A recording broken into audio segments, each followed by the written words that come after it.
The last time a crowd gathered on the streets for Martha Stewart, it was to see her the day she was sentenced. Martha! Today is a shameful day. It's shameful for me and for my family. Even though she was allowed to remain free during her appeal, Stewart, in what many believe was a shrewd business move, voluntarily reported to prison. To put this nightmare behind me and get on with my life and living as soon as possible. Susan Line is the newly appointed CEO of Martha Stewart Living Omnimedia. That was a turning point for the company because for the first time we were able to see an end to this. To know you can put a new television show onto the air come September '05, to know that we can sell advertisers into that television program. That means our brand will be everywhere.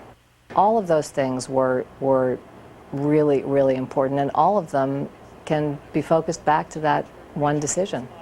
Although the once celebrated CEO became a national punchline, I understand this summer she took a 2-week prison tattoo calligraphy course. It seems Stewart's having the last laugh now. But though she's left prison, the shadow of her conviction may not be so easy to shake. NBC's chief legal correspondent, Dan Abrams. While Martha Stewart's getting out of prison, she's got a lot of legal trouble in front of her. She's got a civil lawsuit that's been filed against her by her shareholders, and she's got another civil lawsuit filed against her by the SEC. Her attorneys are reportedly in talks with the Securities and Exchange Commission. Among other things, they're asking that Martha be able to eventually return as CEO of her company. And remember, even though she has already served jail time, Stewart is still appealing her criminal conviction, which presents another interesting question. If Stewart wins her appeal and her conviction is thrown out, what recourse does she have, given that she has already done her time? The problem for Martha Stewart is that if she were to win, what would she get? She'd probably get a new trial.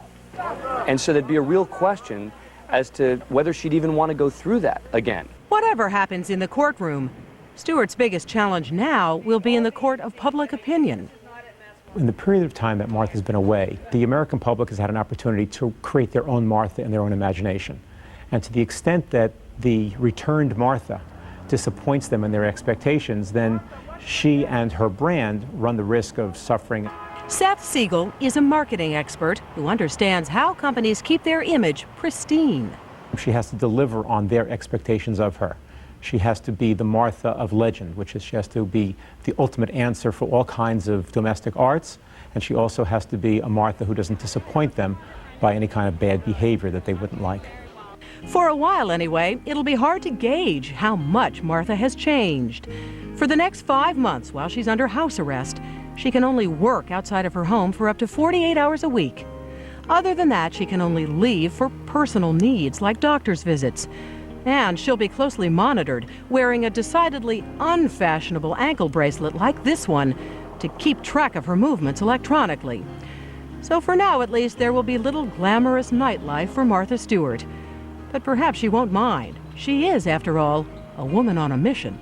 Really, if anybody can do it, Martha can do it, you know. Through the sheer will of Martha, she may be able to save this company. We have in America great love of second acts amongst our heroines and heroes, and you know, we have a great kind of belief that people can change. And you know, here is perfect time and place for Martha Stewart to change. There's more on Martha Stewart Sunday night on CNBC. On Assignment, the new Martha, the latest on her company.